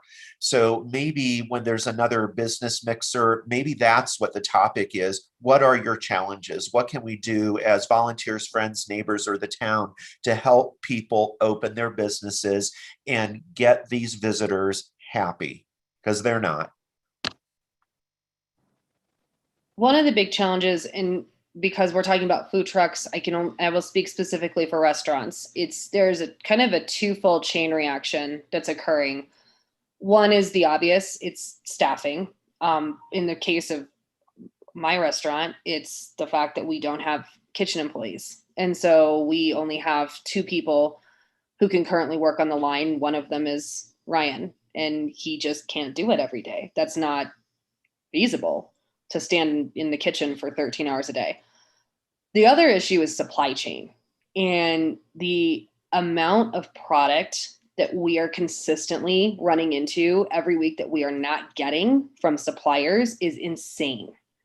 Not only have prices gone up tremendously, we're averaging, so this last Friday's order, our holiday weekend order, was short 14 cases of different product. We didn't get straws. We didn't get toilet paper. We had to go to Family Dollar for toilet paper. We didn't get lemons. We were missing 2 cases of hamburger buns. And on a holiday weekend, that's an impossible problem to solve. There's nowhere for us to get that stuff. And we're one person, we're one business. So your order comes at 6 o'clock sometimes. Like, I mean, we've been getting our food truck on Friday at 6 p.m. It's supposed to be there at 9. And then 16 items aren't on the, or 14 items rather last week aren't on the order. It makes it's like operating with like your hands tied behind your back. And you just, there's no coming back from it. You can. I mean, we fabricate everything ourselves. So even if the truck comes, someone still has to cut those steaks. Someone still has to roast those chickens. Someone still has to break down all the produce to make the salads. And that takes time. And so it's a bad domino effect. And it's not just us. I know there was a local that was commenting that the restaurants up here need to, quote unquote, get their S together in front of me. And I was having a really hard time going, it's not because we're lazy. Like, we're really kind of struggling with what's in front of us. And it's, you know, we're not pleased about giving up 2 days worth of revenue right now, but we have to preserve the sanity of the 22 other employees we have and not murder them for that revenue. And so this is the choice we have. So if a food truck is going to be the solution for the guest experience, while we're still navigating these problems that are honestly beyond our control for some time. I mean, it's the market updates that we're getting every week, or this is not ending in 2021. This is going to go into 2022. The delivery companies don't have drivers. Farms don't have people to pick produce. Meat fabricators don't have people to break down meat. It's a chain reaction, and it's not just this industry. And obviously this industry is an anchor of a tourist town because people want to eat, they want to shop, they want to drink. And so it's important. But if we can give short-term solutions for outlets that will allow people to still have a good experience, and it's not going to hurt the restaurants. I mean, and obviously we need to get to the restaurants and give them this feedback that this is on the horizon so they can get in front of us and tell us if they do or don't like it. But I don't think anyone's going to be like, oh no, that's a terrible idea. Because honestly, we're all trying really hard to keep it together And it's kind of like dominoes. When one of us falls apart in the middle of the day and closes up like on the fly, everybody else just gets annihilated. Hammer. Well, that's the thing. Like, not only does it not hurt the other restaurants in town, but it helps the businesses that aren't restaurants. Exactly. Especially when we're getting this new furniture on 6th Street in the historic district. Like, I can go get, let's say it's a taco or something from a food truck, and I can sit there and eat it outside of the candy store or outside of a rock shop or outside of a bookstore, and like observe that window longer than just by walking by it and be like, ooh, something in there's curious. I want to go check that out or whatnot. So not only does it alleviate a little bit of pressure that we're putting on our restaurants currently, but it's helping other businesses that aren't restaurants. Exactly. Yeah. The overall guest experience. Yep. Go ahead, Paul. Amanda, do you think suppliers having a hard time getting the products as well? I'm sure they are. I mean, yeah. I don't think it's. I mean, it's like, again, it's a total food chain problem. Like, it starts at the top, and it's. I mean, our meat prices have almost tripled in the last 3 weeks. And we're getting shorted all the time. Like, it's not coming. It just and what's hard is you don't even know. Like, you show up and they're like, "Don't have it, sorry," and you're like, Yeah. We definitely need the food trucks downtown because we only have the 2 restaurants that are open during the evening hours. So, or maybe even one during the evening. and it's hard. So, Go ahead, Paul. Well, I agree with everything that everybody said. And, I know that randomly even at the Heritage Center, people have come in here and just complain to us that there's no place to eat, which is, we're not, set up to, what do you do? I'm so sorry. There might be an education component if there are restaurants who are giving pushback on food trucks. I know in the past they always did, but one thing that's always forgotten with that is if you have a sit down experience, food trucks alleviate getting you don't just want volume of guests, you want guests. From my business experience, which is old now, very old now, in restaurants, is that what I wanted personally, we wanted guests, but we also were looking for the guests who wanted to best enjoy our experience, who wanted to sit down and enjoy the full experience and not come in and be overwhelmed by either prices or the time it takes to get a dinner, and to be able to take care of every guest. And food truck alleviates that, because if you have something, look at Little Kim's. Sometimes you just want a $5-6 sandwich, and sometimes you want a $6 sandwich to sit outside and enjoy it and do whatever. And that takes the pressure off of the restaurants, that they can have more time to serve the guests who are looking for their sit-down dining experience. Or Little Kim's never going to lose their sandwich business. And so even from a long-term perspective, it takes pressure off of the main dining room experiences that we have here. Because in the summer, in a normal year, when everybody can get their stuff, we still have the same complaint from tourists. There's a long wait to sit at, restaurants in the downtown area. And there's, and then when they get there, they can't get served. And it's always been an issue. And I know that people want as many people as they can, because when we have the slow times, they're dismal. But I think that education component might be a help with us if we can. And Amanda, what you said is, how many people can we get in the conversation, and how many people can we get in the restaurant groups to talk to each other? Some people in this town are brand new restaurant owners, or they're restaurant owners that don't get the synergy between the more restaurants, a lot of times the better off you are, and the more different styles you have, the better off you are. And that makes you a destination center rather than just a place to go and to catch people like flies. And I think that all of our restaurants are set up to be stellar and the best in, the great destinations, but they do need some help, and not just now, they need some help in the future. So I mean, you've heard this opinion from me before, but since we're talking directly on the subject, I thought I should put my 2 cents in yet again. So thank you.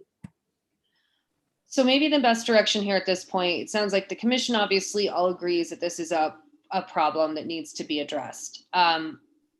Maybe what we need to do at this point is email the current ordinance to all of the licensed, anyone who's got a food service license in the town. Tell them the work session's on the 13th. Tell them if they have direct feedback on the modification of the ordinance, that it needs to be emailed to me. I think if it's possible, the email should probably come from Jen Y as town clerk. And, or if they want to email you the feedback, Jen, and CC me on it and you compile it. Because I think that what I do want to avoid is a bias potential that people think I'm leaning one way or another. And so if restaurants want to be honest, and maybe that feedback maybe it should just be given to me after, and I don't even need to know who it's from, if that would make them feel better. But I mean, we need to give the other eateries an opportunity to speak up and throw their 2 cents in. And that is feedback we'll take to the work session with us. Is that something you'd be able to do, Jen? I hate putting things on you like that, but I don't know how else to get that information out there back to us. Yeah, sure. You want me to send you the amendments that the board comes up with, or you want me to do something before that work session? Before the work session, if we could send the current ordinance to all the licensed food service, any food service license. So I think that would also include like the candy company. They should be a part of the conversation. Obviously, so on 6th Street, that's going to be Happy Cooker, Candy Company, Sweet Easy, 511 Rose, Guanilla Pass, Little Annie's. Georgetown Coffee and Tea. Thank you. Mountain Mamas. Mountain Mamas. Thank you. I'm like working you can tell which way of the street I'm working down. Alpine, Cabin Creek, Roundabout. Subway. Yeah. Subway open? He can't get staff. Yeah, I'm not. No, he came in yesterday and said the Subway part isn't open. He had to shut it down. Okay. Completely? The Georgetown Market. I send a ton of people to the Georgetown Market during the day because they come in and they're like, we have 20 minutes before our train. I'm like, Godspeed, go to the market. Roundabout. Roundabout. Fubay. Fubay. Thank you. I just ate Fubay last night. It was really good. There's I'm sorry, I'm drawing a blank. I mean, I guess Georgetown Coffee and Tea would comprise the Abrahamson's new place as well, Mountain Buzz, the new Mountain Buzz. So yeah, I mean, I think I don't have any info for them yet, but yeah. I mean, I think if you've got the Abrahamsons on yeah, there, I'll go. Yeah, I'll go through all the food places and send them the ordinance and ask for their feedback.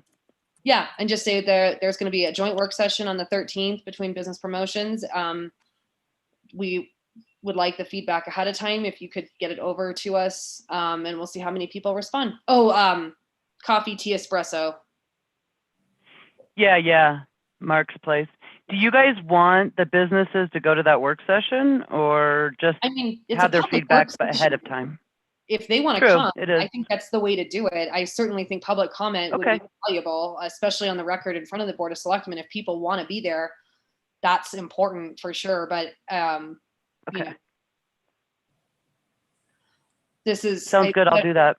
Well, thank you so much. What I'm trying to avoid is the that one time we closed 6th Street and everyone said they didn't know about it until they read about it in the paper, and then they got really mad, and then everyone was mad at each other for 4 months.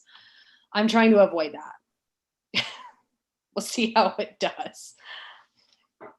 So awesome. Well, that was a really good conversation. I appreciate everyone's feedback on that. It's obviously the guest experience is our goal here, and hopefully this is a temporary. I really hope it's a temporary blip for restaurants. And the one thing I was going to say, Paul, is you were talking about the slow times. I have to be honest. I don't feel like the slow times are as slow as they were once upon a time. I think that we are really abysmal times where, you know, we go from that super high to that low where we were lucky to maybe see 35 or 40 people a day. I don't think that's part of our reality now. With the microtel has majorly changed the game. And the amount of overnight visitors that we're seeing consistently in the off season, where we didn't really have that big off season. Even when we were running limited capacity, we were still doing much stronger numbers than we were in 2019. And the sales tax revenues, again, like if you guys look at, so April of 2021 we were up like $23,000 in sales tax, roughly. So that's awesome. I agree with that. One of the things that, and I noticed, I mean, one of the things that I know everybody who comes in new notices this, and I noticed it years ago, and we talk about this every now and then, but we talk about the slow times, but we've got to get out of the idea, even if we are slow a little bit, because we'll never change it if we continue to think of ourselves as seasonal. And if we're not planning for those times and planning well, and then taking the hit, so to speak, because there's more competition or whatever, we're never going to, it'll take decades or a long time to increase that business during that time. Of course, it has to be done feasibly so that we're not killing our business. But if we start thinking of ourselves less as a slow place and plan for our future, I think that you're right, we'll do much better. So, yeah, I agree with you. I mean, we always plan and we staff for all of it personally in our businesses. And so I'm sitting here in an empty building, waiting for my business to begin because it hasn't really rolled out on the marketing aspect of it, but you have to be open, you have to be ready, and you have to have all your ducks in a row, as you know, Amanda, because you have food, whether or not you anticipate guests. So, and staff, 22 people. Should be more. Honestly, normally right now we carry about 30. 26 to 30? Yeah, that's what I was thinking too. Well, like with our part-timers, like 35, but like at least 30. But all good. All right, we have 16 minutes left before our time. So the last thing I had added to the agenda today was a mission statement. And it sort of occurred to me in some conversations that the commission has evolved a lot in the last few years. And we have obviously all these great new businesses and we have all this great energy, and we would benefit from a kind of just a mission statement, something that we could use to ground ourselves in direction because we are enthusiastic. We sometimes get into a lot of different projects, and something that we could use to kind of help us make cohesive decisions about what those projects look like and how they benefit the towns, businesses, and the community at large. And so we're certainly not going to write this today, but I wanted to just kind of get a quick blip from everyone on the commission about what you feel the mission of this group is and what you think would be the most beneficial that we could have as a kind of a public front for people to know who we are and what we do. So I'm going to go through, I'm looking at everyone on my Brady Bunch style screen here, and I'm going to start with Justin because he's the vice chair. And I'm just curious about your thoughts on a mission statement and what you would include in it. Geez, off the top of my head, I think a mission statement is important. I do think a lot of times our commission does get ambitious and wants to tackle the world, so I think it would help to kind of narrow that down sometimes. As far as the particulars on it, at its most basic, we're here to decide the best way to spend the money that is collected from business licenses, right, in order to promote and support our local businesses. So I think that should be the root of that, and just trying to stay as close to that as possible, I think, be the goal in kind of fleshing all that out. Awesome. And next to you is Kevin. Improve the visitor experience. I think we need to have a commitment to the community at large, not just the internal community, but our supporters, which would be our visitors and our customers. I'm writing all this down like verbatim, so I have them. Paul.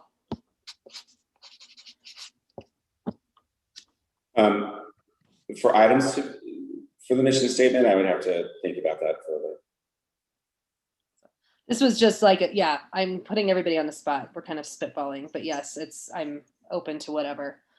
Katie, I'm better with brainwriting than I am with brainstorming. Kyle got hammer called by a client, so he's no longer here on the call, but I'll speak for the both of us. Off the top of my head, I would say probably something very similar to what Kevin said, but taking the seat of the visitor to Georgetown that has never been here before, somebody that hasn't been here before, and trying to strengthen, like trying to assess the town based on a first-time visitor. Where can the town improve just from a layman who's never been here? Like what, when they're walking to town, what are the town's shortcomings or what are the town's assets? And like, where's their strengths, where's their weaknesses?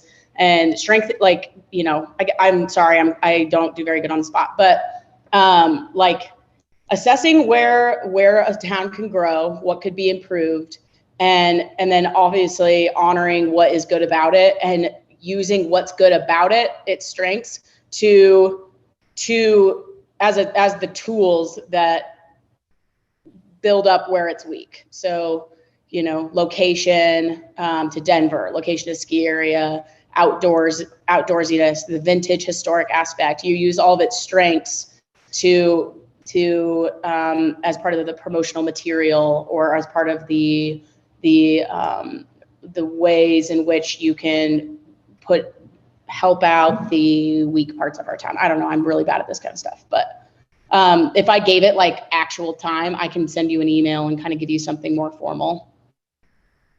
for sure. And again, this was just more of a barometer. It wasn't meant to be. I feel like I just got called on at like class and I wasn't, I I don't was want paying anybody attention. but- uncomfortable. I'm Yeah, just like trying I to. was paying attention, but I was also like reading my book and I was like, oh no. You're fine. Oh no. You're fine. I'll send you something more formal, but yeah. No. I don't, this is not meant to be, this was a conversation that, again, like I've reflected a lot on like the evolution of the commission since I've been on and since January. And I felt like it would be helpful to us to have, I mean, it's not like the Pledge of Allegiance that we're going to say at the beginning of every meeting, but having something that's a very basic sort of guiding principle for us that is in writing that we can use. So when people go, what do you do? Right. We don't go, well, we get on Zoom once a month and we plan events.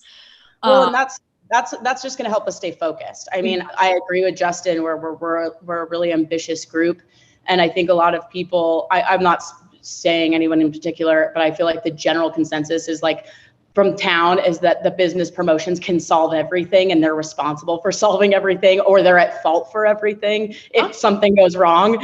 And it would be really nice to know, okay, what are we like something that can be ran through the filter of like, that's on our mission statement, that's part of our objective, or I'm sorry, but that's not. And here's where it can be solved. You know, it kind of helps us. And then that gives us like enough energy and bandwidth to really be focusing on what we're responsible for.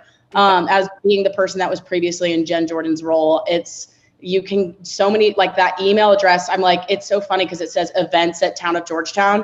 And I felt like I was just getting emails from all walks of life about all sorts of things. And I'm like, this isn't really an events relation. And I'm supposed to handle this because I work for the town somehow. So I just think I'm totally with you that it would be really, really nice for all of us to remind, like I just joined recently, so I don't even really know what the current mission statement is. And so all of us agreeing on something. Yeah, okay. So all of us agreeing on something would really help us like kind of keep our aim true and focus on what matters for our specific purposes. So. No, awesome. And before Paul, I see your hand, but I want to tap Gary really fast and then I'm going to come back to you. I definitely think we need a mission statement. I would put something in there. Like one of my big goals in my store is I want my customers to have the best experience and the best service they can get anywhere. So that's what I would kind of key in on that. I would say something about offering the best service and experience to customers the best possible way. Awesome. Something like that, you know. Yeah. No, that's definitely, I mean, we are we are a tourist town, and tourists are what butter our bread, literally and figuratively, and it's how we pay our bills. And so making sure they have a good experience is super crucial. Paul, what were you going to add? The Georgetown, our mission would be to support the community, community businesses through increased visitation and stays at area hotels by, this is terrible, I didn't write it, through advertising or through promotions and marketing of Georgetown, and through improving visitor experience. And I could. No, it's, I mean, this is the point of this discussion, is to kind of get a filter on what everyone feels like, what we do, like that's important. And what do we do? Tell us. But the key there to me is supporting the community, because I think that if we say that we're responsible for it, it takes the onus off the business and puts it on us. And one thing that we need to be able to do is to support community businesses in marketing and advertising and improving experience, but we are not responsible for their marketing, advertising, and improving visitors' experience. So I think support is probably a pretty important thing. For sure. Kent, what were you going to add, sir? Well, the idea that Kevin brought up earlier, that that we had a couple trainings, an avenue or a forum for business support to all businesses. Mm-hmm. We had a training or two last year with the social media type thing. Those little things that I know they're not little in some cases, but just adding that they wouldn't be able to get on their own, for business support. So, and just be an avenue for that. Absolutely. Well, this was great. And so what I would like to do with this is kind of get like a first draft. I'm going to tap Mary and Steve and Jan, who are not in attendance, and get their feedback on this and say what they are interested in adding into this. And then going from there, I will draft in a kind of an initial sort of first look. It is open to be torn apart. It does not have to be there's no hurt feelings here, because the goal is this is cohesive, and then we can bring it into the next meeting and have a longer, more formal discussion about it. We will definitely not formalize anything until everyone feels pretty good about where it's at. But this is something that I would like to work on for us, and I hope it would be helpful for us, not just for ourselves, but again, for the community at large that doesn't really understand what we do.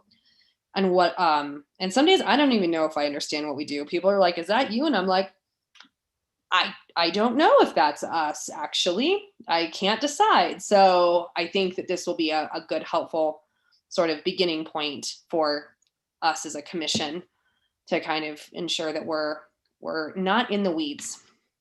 Can I make a super small comment? It just reminded me when Kent said the social media thing. So I just wanted to say something that we could try to include in the wording is, like he said with social media, like getting access to something that they don't have access to basically on their own. Also like cohesiveness with branding when it comes to the promotion of events. So like providing promotional materials such as flyers, an updated tourism website, something that, it's not the business promotions that's throwing the 4th of July, it's the town and it's the town's parade, but we're providing website and branding material that's saying, here, come visit us. It all looks the same. It fits with the town brand. It matches the banners. It matches the website. It's something that everyone can use, print out, and hang in their business. But how much you tap into what is available on 4th of July to your business comes down to the business owner. So I would just say something about branding and cohesiveness as far as like our message that we send to visitors and locals alike. Awesome. Excellent discussion, everybody, on this. We are hitting 10 o'clock, so I would like to keep us as close to on time as possible. this will definitely be on the next agenda, and I will talk to them and try and get something emailed out in the next 2 weeks. Before we wrap up the meeting, is there anything else that anyone needs to discuss or add? And we just need to review the minutes.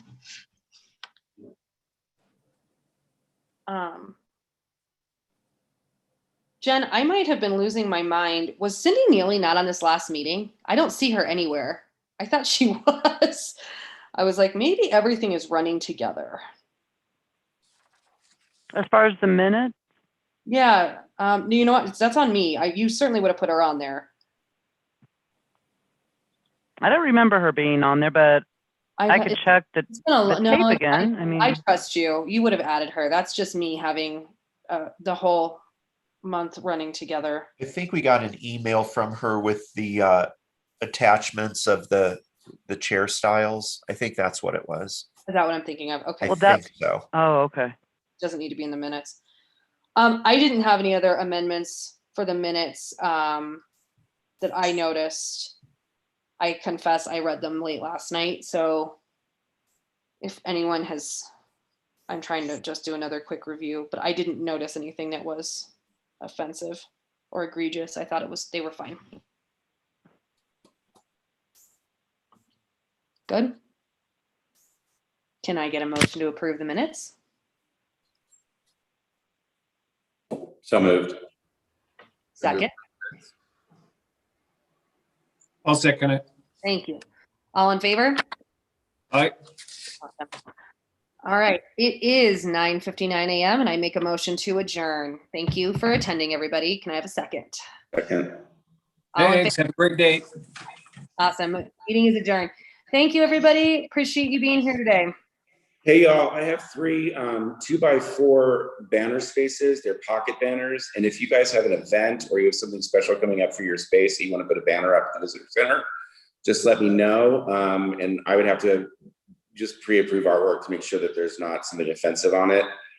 And we're happy to put those up during your event time. So if you get the word out to people that you know who might have things going on for which they're making banners, we see 459,000 people there, so it might be effective. Thank you. Awesome. Also, Paul, really quick, I might be working from Georgetown this Friday, and I would like to come check out the workspace. Make yourself a free reservation at ghcworkspace.com. Great. Okay, cool. Thank you. Thank you. I have one question. Well, Does anybody know when we're going to be able to have meetings in person rather than virtual? That is a good question. I would think Amanda or Kent would probably be able to answer it best, but I don't know if I'll ever be able to attend an in-person. So I vote for keeping it Zoom, but hey, that's not the discussion we're having right now. Yeah, I don't think we ever should go away from the hybrid anyway. Right. Because it's hard sometimes to attend for me to get into town hall, but I'm working and there. Totally.